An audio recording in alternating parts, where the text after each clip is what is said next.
Good morning વિદ્યાર્થી મિત્રો.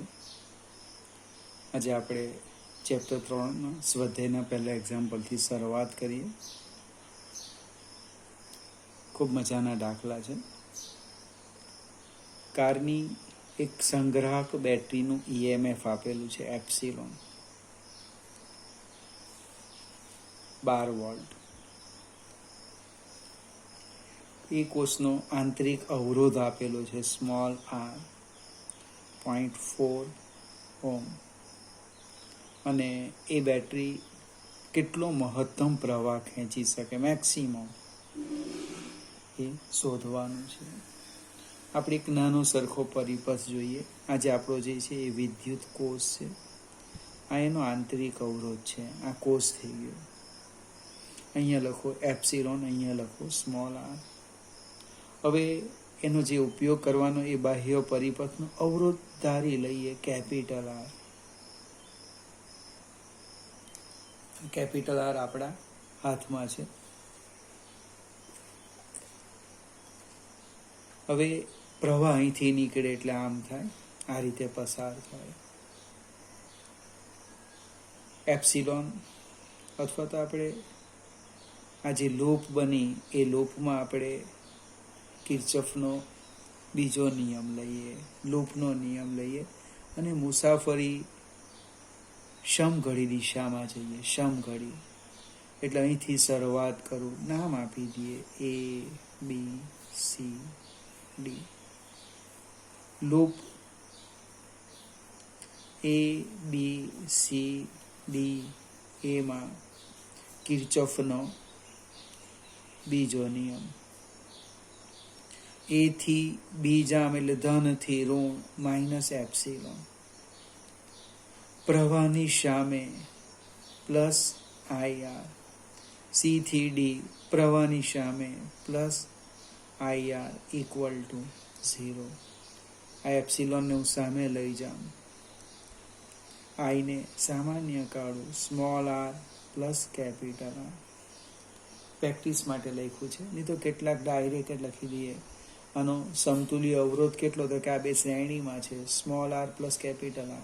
Voltage epsilon છે તો પ્રવાહ કેટલો, તો સીધું જ લખે મારા મિત્રો, I બરાબર એપ્સિલોન અપન small r plus capital R.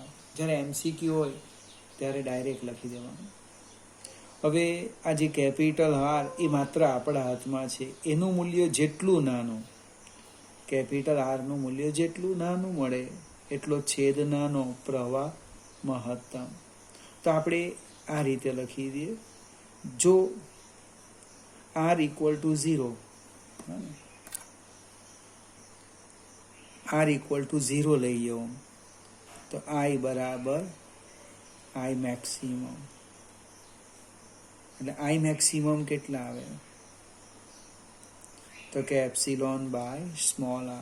મહત્તમ પ્રવાહ 12 ભાગ્યા 0.4 એટલે લગભગ જવાબ આવશે 30 એમ્પિયર.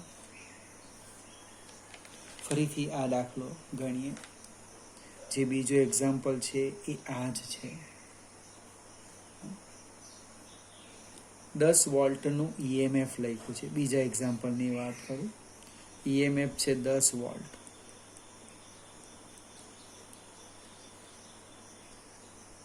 અને આંતરિક અવરોધ છે 3 ઓમ આપેલો છે અહીંયા સ્મોલ r. એ જે કોષ છે એનો આંતરિક અવરોધ 3 ઓમ છે. 10 વોલ્ટનું EMF 3 ઓમ જેટલો આંતરિક અવરોધ ધરાવતી એક બેટરીને એક અવરોધ સાથે જોડવામાં આવે તો પરિપથમાં પ્રવાહ, એક અવરોધ લઈ લે જે હશે તે કેપિટલ R. ત્યારે પ્રવાહ આપેલો છે 0.5 એમ્પિયર. ફરીથી 10 વોલ્ટની બેટરી અને 3 ઓમનો આંતરિક અવરોધ ધરાવતી બેટરી સાથે R ઓમનો અવરોધ જોડવામાં આવે તો પ્રવાહ કેટલો મળે, 0.5 એમ્પિયર જેટલો પ્રવાહ મળતો હોય. તો અવરોધ કેટલો હશે, પહેલો પ્રશ્ન. બીજો પ્રશ્ન, એનો ટર્મિનલ વોલ્ટેજ, બે છેડા વચ્ચેનો વોલ્ટેજ કેટલો હશે. ફરીથી આપણને આવડતું હોય છતાં પણ આપણે એક પરિપથ દોરી દઈએ. આ આપણો વિદ્યુત કોષ છે એપ્સિલોન સ્મોલ r. એને સમાંતર એક બાહ્ય અવરોધ જોડી દઈએ, કેપિટલ આર. પ્રવાહ આપણને ખબર છે આમ જશે આઈ, આમ. જે ઉપરના એક્ઝામ્પલમાં લખ્યું એ જ ચર્ચા અહીંયા છે, એટલે હું ડાયરેક્ટ લખું કે એપ્સિલોન બરાબર આઈ કૌંસમાં small R plus capital R. મારો પ્રશ્ન છે કેપિટલ આર શોધવાનો, એટલે આપણે કિંમત મૂકી દઈએ 10, આઈ છે 0.5, 3 વત્તા આર. આ ગુણાકારમાં છે એટલે સામે જાય એટલે ભાગાકારમાં. 10 ભાગ્યા 0.5 બરાબર 3 વત્તા આર. 10 ભાગ્યા 0.5 એટલે 100 ભાગ્યા 5 એટલે 20. 20 બરાબર 3 વત્તા આર. આ 3 સામે જાય એટલે માઇનસ થશે, એટલે આર આવવાના. 20 માઇનસ 3 બરાબર 17 ઓમ. આ આપણો પહેલો જવાબ. બીજો છે એના બે છેડા વચ્ચેનો ટર્મિનલ વોલ્ટેજ, એટલે આ વોલ્ટેજ. કોઈક મિત્ર ડાયરેક્ટ પણ લખી શકે, જો લખવું હોય તો, અને આ રીતના ટર્મિનલ વોલ્ટેજ કેવી રીતના લખે તો કે વી બરાબર એપ્સિલોન માઇનસ આઈઆર. હવે કોઈક વાર અહીંયા પ્લસ પણ લખે, કોઈક વાર માઇનસ લખે, કોઈક વાર પ્લસ લખે, એ શાના પર આધાર રાખે. જો પ્રવાહ બેટરીના ધન ધ્રુવમાંથી બહાર નીકળે, યાદ રાખવાનું, તો અહીંયા માઇનસ આવે, અને ધન ધ્રુવમાં દાખલ થાય ત્યારે પ્લસ આવે. જ્યારે આપણે વિદ્યુત કોષને ચાર્જ કરીએ, ચાર્જિંગ પ્રક્રિયા કેમિસ્ટ્રીમાં આવશે, ત્યારે પ્રવાહ ધન ધ્રુવમાં દાખલ થાય ત્યારે અહીંયા શું આવે? પ્લસ. તમે કિંમત મૂકો, એપ્સિલોન 10 માઇનસ 0.5 ગુણ્યા 3 એટલે 5 તારી 15, 10 માઇનસ 1.5 એટલે લગભગ 8.5 ઓમ. કોઈકને વિચાર આવે મને આ ગમતું નથી, તો કંઈ વાંધો નહીં. ટર્મિનલ વોલ્ટેજ એટલે આ બે છેડા વચ્ચેનો વોલ્ટેજ, આ એને સમાંતર અવરોધ છે, તો કોઈક ડાયરેક્ટ પણ લખે જો, અથવા V is equal to IR, તો પણ જવાબ આવી જાય. પણ મારું એવું માનવું છે મિત્રો, તમારે આ સૂત્ર વાપરવાનું. આજ બીજા ઘણા બધા અવરોધ જોડેલા હોય તો ત્યારે તકલીફ પડે શ્રેણી સમાંતર. એના કરતાં કોર્સનો ટર્મિનલ વોલ્ટેજ એટલે V બરાબર એપ્સિલોન માઇનસ IR. સવાલ છે માઇનસનો, તો ધન ધ્રુવમાંથી પ્રવાહ બહાર નીકળે તો માઇનસ લખો, દાખલ થાય તો પ્લસ લખવાનું. આગળ જઈએ, ત્રીજો દાખલો.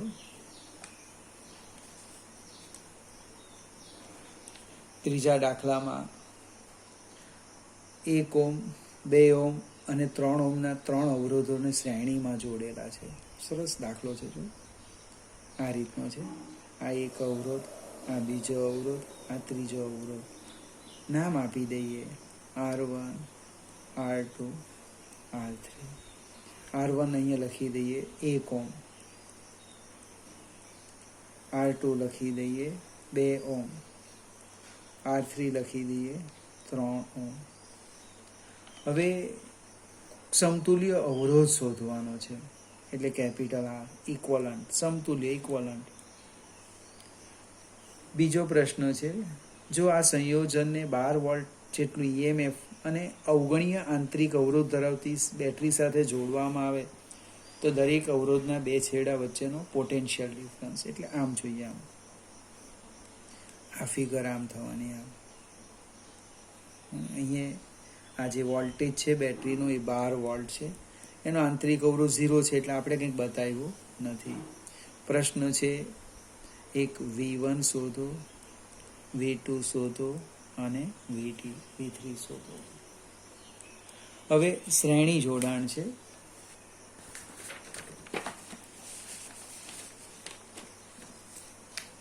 આપણે આ રીતના જ કામ કરીએ. અવરોધનું શ્રેણી જોડાણ છે, અને R1 R2 અને R1 R2 અને R3 શ્રેણીમાં છે. એટલે તરત લખો સમતુલ્ય અવરોધ. R ઇક્વલન્ટ શ્રેણીમાં એટલે શું થાય? સરવાળો. R1 plus R2 plus R3 એટલે કે 1 વત્તા 2 વત્તા 3 બરાબર 6 ઓહ્મ. આટલો સરળ એક્ઝામ્પલ MCQની અંદર પૂછાય, પણ આપણને સૂત્ર નહીં આવડે શ્રેણી અને સમાંતરનું. સેજ આગળ જઈએ. પોટેન્શિયલ ડિફરન્સ શોધવાનો છે. એટલે પહેલાં તો આપણે પ્રવાહ શોધીએ. અને I કેવી રીતે શોધીએ? તો કે I બરાબર V/R ઇક્વલન્ટ. V કેટલા છે? તો કે 12 વોલ્ટ ભાગ્યા 6. એટલે પ્રવાહ આવી ગયો 2 એમ્પિયર. હવે V1 લખીએ છીએ, બાજુમાં લખું છું અહીંયા V1. તો પરિપથ અહીંયા છે. V1 એટલે કે IR1, V2 IR2, V3 IR3. દરેકમાંથી એક સરખો પ્રવાહ પસાર થાય. ઓહમના નિયમનો ઉપયોગ કીધો, ઓહમના નિયમનો. એટલે V1 લખીશ IR1, I 2 અને R1 2 વોલ્ટ. એ જ પ્રમાણે V2 લખવાનો IR2 2 ગુણ્યા R2 2 4 વોલ્ટ. સેમ લખો V3 IR3 એટલે કે I 2 ગુણ્યા 3 6 વોલ્ટ. હવે કોઈકની ઇન્ટરેસ્ટ થાય, કદાચ મારી ભૂલ નથી થતી કે ચેક પણ કરી લઈએ. જો V1 plus V2 plus V3 કેટલા? 2 વત્તા 4 વત્તા 6 12 વોલ્ટ આવી ગયા. 12 વોલ્ટ. કોષનું EMF કેટલું છે? 12 વોલ્ટ. ફરીથી આ દાખલો ગણીએ. સેમ છે. ચોથો એક્ઝામ્પલ.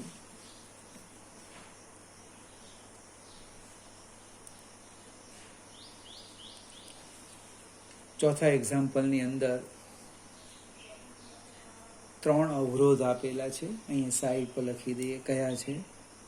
એક R1 છે 2 ઓહ્મ, R2 છે 4 ઓહ્મ, R3 છે 5 ઓહ્મ. હવે આ ત્રણેય અવરોધોને સમાંતરમાં જોડેલા છે અને કુલ અવરોધ શોધવા કીધો. સરસ પ્રશ્ન છે. R ઇક્વલન્ટ શોધવા કીધું. પછી એક વિદ્યુત કોષનું EMF આપેલું છે એપ્સિલોન 20 વોલ્ટ અને એનો આંતરિક અવરોધ 0 છે, એટલે આપણે લખતા નથી. તો દરેક અવરોધમાંથી વહેતો પ્રવાહ અને કુલ પ્રવાહ શોધવાનો છે. ફરીથી શ્રેણી જેવો જ દાખલો છે. આપણે એને સમજવા પ્રયત્ન કરીએ. પહેલાં તો પરિપથ દોરી દઈએ આ રીતના. આ એક અવરોધ R1, બીજો અવરોધ R2, ત્રીજો અવરોધ R3. આ રીતના R1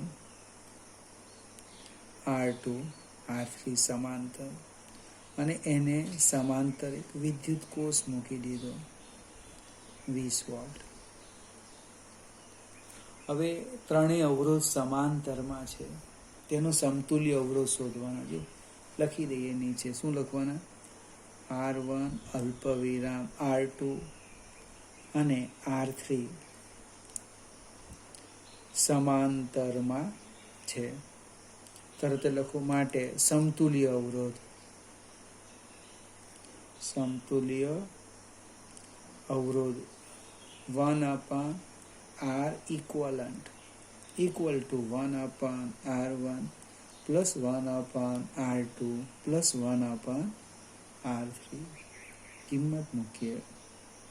1/R1 એટલે 2, 1/4 વત્તા 1/5. લસા લેવાનો, અને લસા લગભગ 20 આવશે, એટલે 20 લખવાના ને એટલે અહીંયા આવવાનું 10, અહીંયા આવવાનું 5 અને અહીંયા આવવાનું 4. એટલે ઉપર લઈ લે 10 ગુણ્યા 1, 10 વત્તા 5 વત્તા 4, 10 વત્તા 5 વત્તા 4 ભાગ્યા 20. એટલે 1/R ઇક્વલન્ટ આવ્યા. 1/R ઇક્વલન્ટ કેટલા આવ્યા? 19/20. એનો અર્થ સમતુલ્ય અવરોધ આવી ગયો 20/19 ઓમ. આપણો પહેલો પ્રશ્ન. શ્રેણીમાં ખૂબ સરળ, સાદો સરવાળો. સમાંતરમાં શબ્દમાં યાદ રાખવાનું, દરેક અવરોધના વ્યસ્તનો સરવાળો, વ્યસ્તનો સરવાળાનો વ્યસ્ત એ એનો સમતુલ્ય અવરોધ થાય. હવે પ્રશ્ન છે પ્રવાહનો. તો પ્રવાહની વાત કરીએ આપણે. પહેલાં પરિપથ સમજીએ. અહીંયા આવે છે કુલ પ્રવાહ I, એનું વિભાજન થાય. આમાંથી જાય I1, I2 અને આમાં જવાનું I3. હવે શ્રેણીમાં દરેક અવરોધમાંથી પ્રવાહ સમાન વહે. સમાંતરમાં દરેક અવરોધના બે છેડા વચ્ચે પોટેન્શિયલ ડિફરન્સ સરખો આવે. એટલે આપણે સ્ટેપ લખીએ છીએ ઓમનો નિયમ. બીજો પ્રશ્ન છે આપણો પ્રવાહ શોધવાનો.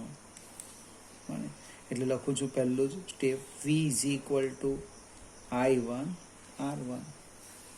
એનો અર્થ I1 બરાબર V/R1. કિંમત મૂકી દઈએ કે I1 બરાબર V છે 20 ભાગ્યા 20/19. છેદનો છેદ અંશમાં જાય ને 20 નીકળી જાય એટલે 19 એમ્પિયર. ફરીથી પોટેન્શિયલ ડિફરન્સ સરખો છે એટલે V બરાબર I1R, એટલે I1 આવી ગયા V/R. V કેટલા છે? 20 વોલ્ટ. અને સોરી, અહીંયા મારી ભૂલ થઈ ગઈ છે, આ ખોટું થઈ ગયું. આપણે R1 લેવાનો છે, R1. આ તો કુલ પ્રવાહ આવી ગયો. ફરીથી I1 બરાબર V 20/R1. R1 આપણને આપેલા છે 2, એટલે કેટલો આવવાનો? 10 એમ્પિયર. એ જેમણે શોધાઈ ગયો ભૂલમાં, એ કુલ પ્રવાહ હોય તો એ પણ જરૂર છે. સેમ I2 લખવાના. I2 બરાબર V/R2. ક્યાંથી લખ્યું? આ સૂત્રનો ઉપયોગ કીધો. હવે Vની કિંમત મૂકવાના. 20/4 એટલે 5 એમ્પિયર. I3 બરાબર V/R3. V 20/5 4 ampere. કુલ પ્રવાહ I. જો એક તો અહીં મેં શોધ્યો હતો V/R ઇક્વલન્ટ, એની જગ્યાએ આમ લખું I1 plus I2 plus I3. કિંમત મૂકો 10. I1 10 વત્તા 5 વત્તા 4 એટલે જવાબ આવી જશે 19 એમ્પિયર. હવે આ સ્ટેપ ક્યાંથી લખ્યું? તો જંક્શનનો નિયમ છે. જો અને I જેટલો પ્રવાહ દાખલ થયો એનું 3માં વિભાજન થયું. એટલે આ અહીં નિયમ લગાડો તો I-I1 -I2 -I3 = 0. એટલે I બરાબર લખાય I1 plus I2 plus I3. ચલો સહેજ આપણે એક સ્ટેપ આગળ જઈએ. નાના દાખલા છે. 5મો સ્વાધ્યાયનો 5મો એક્ઝામ્પલ.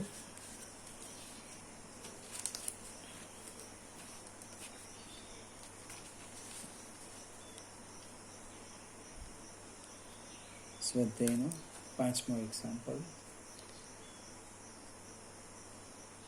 એક ગરમ કરવા વપરાતા ઘટક તારનો ઓરડાના તાપમાને એટલે રૂમ ટેમ્પરેચર આપેલું છે, એને હમણાં હું R0 લેમ, પછી કંઈક બદલી કાઢશું. 27°C તાપમાને અવરોધ આપેલો છે, આ T0, અને એનો અવરોધ લખીએ R0 100 ઓહ્મ. અહીંયા 0નો અર્થ સંદર્ભ તાપમાનના સંદર્ભમાં મેં લખ્યું છે કે 27°C તાપમાને અવરોધ આટલો છે. જો અવરોધકના દ્રવ્યની અવરોધકતાનો તાપમાન ગુણાંક એટલે આલ્ફા આપેલો છે, 1.7 × 10⁻⁻⁴ સેલ્સિયસ ઇનવર્સ. હવે આની કાળજી રાખવાની, આ જે એકમ હોય તે જ તાપમાનનો એકમ લખવાનો. જો અહીંયા કેલ્વિન લખેલું હોય તો આને કેલ્વિનમાં ફેરવી દેતે. ખ્યાલ આવશે ને મિત્રો? હવે તાપમાન સેલ્સિયસમાં જ આપવાના, અને પરીક્ષામાં આલ્ફા આપશે, કેલ્વિનમાં આપશે. બરાબર, ખૂબ કાળજી રાખજો. 273 આ જે તાપમાન હોય એમાં ઉમેરી દેવું. તો પ્રશ્ન છે કે અવરોધક તારનો અવરોધ R 170 ઓહ્મ થાય ત્યારે તેનું તાપમાન કેટલું? આવો કંઈક પ્રશ્ન છે. હવે અવરોધ અને તાપમાન વચ્ચેના સંબંધનું સૂત્ર છે આપણી પાસે. જો તમને યાદ આવે તો હું લખું RT, અને અહીંયા RT લખીએ, T તાપમાનનો અવરોધ, RT લઈ બરાબર સંદર્ભ તાપમાન R0 1 + α T - T0. રોટી છે સૂત્ર, રોટી ખાવાની નહીં. રોટી બરાબર ρ0 કૌંસમાં 1 + α T - T0, નાનો કૌંસ પૂરો, મોટો કૌંસ પૂરો. બધી જ કિંમતો છે તમારી પાસે. RT પણ આપેલા છે. T તાપમાન અવરોધ 170, R0 100 કૌંસમાં 1 + α અમે રવા દઈએ, T - T0, પછી કિંમત મૂકીશું. હવે આ ગુણાકારમાં છે, ગુણાકાર 100 ને એટલે આ સામે જાય એટલે ભાગાકાર, 170/100 બરાબર 1 + α T - T0. હવે 1.70 થશે. આ 1 અહીંયા વત્તા છે, વત્તા એટલે સામે જાય એટલે ઓછા. નહીં તો પાછા મારા મિત્ર તો એવું કહેશે કે આને છેદમાં લઈ ગયા તો આને બી છેદમાં લઈ જાય. એવું નહીં, સંબંધ જોવાનો, સંબંધને અનુરૂપ કામ થાય. બરાબર આલ્ફા T - T0, 1.70 ઓછા 1 એટલે 0.70. આલ્ફાને સામે લઈ ગયો, T - T0. હવે આલ્ફાની કિંમત મૂકે,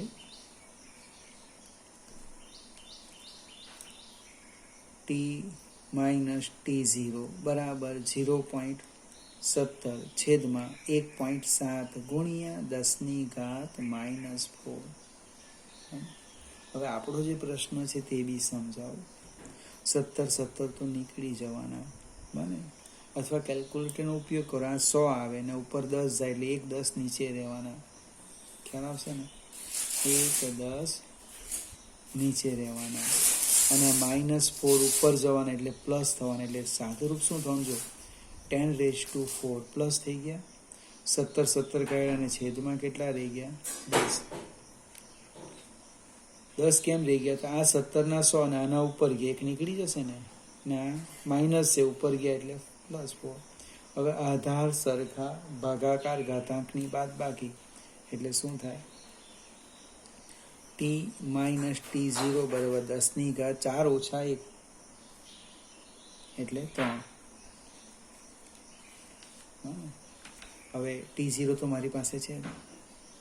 T બરાબર T ઓછા 27 બરાબર 1000, એટલે કે T બરાબર 1000 વત્તા 27 ઓછા સામે ગયા વત્તા સાદુરૂપ આપો એટલે જવાબ આવી જાય સેલ્સિયસ. ફરીથી આજે એક સૂત્ર છે, ખરેખર અગત્યનું છે. એના ઉપર આધારિત ઘણી બધી સંભાવના એક દાખલો પૂછી શકાય. સેજ આગળ જઈએ. આજનો લગભગ છેલ્લો એક્ઝામ્પલ લઈ લઈએ. નાનો સરખો છે, છઠ્ઠો. 15 મીટર લંબાઈના અને કંઈક ક્ષેત્રફળ આપેલું છે રકમમાં. એક તારની લંબાઈ આપી છે 15 મીટર લંબાઈના અને 6 into 10⁻⁻7 મીટર સ્ક્વેર જેટલું નિયમિત ક્ષેત્રફળ ધરાવતા તારમાંથી અવગણી શકાય તેટલો ઓછો પ્રવાહ પસાર કરવામાં આવે છે ત્યારે તેનો અવરોધ આપેલો છે 5 ઓહ્મ. મને તો આ દ્રવ્યની અવરોધકતા શોધો. નસીબદાર હોય ને તેના આવા દાખલા પૂછાય. તારની લંબાઈ આપી, તારના આડછેદનું ક્ષેત્રફળ આપ્યું, ખૂબ નાનો પ્રવાહ પસાર થાય ત્યારે અવરોધ આપ્યો ને અવરોધકતા શોધવા કીધું. ડાયરેક્ટ લખાય R is equal to ρ/L/A. એટલે રોને સૂત્ર ના કરતા કરો. R ભાગાકાર એટલે સામે ગયા ગુણાકારમાં, રો સાથે ગુણાકાર સામે જાય એટલે ભાગાકારમાં.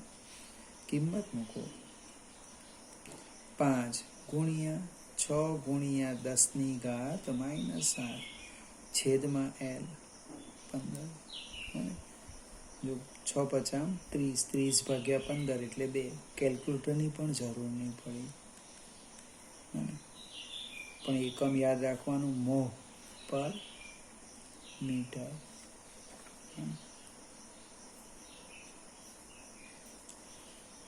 ફરીથી આવા નાના નાના દાખલા છે. આજે લગભગ 6 દાખલા જોયા.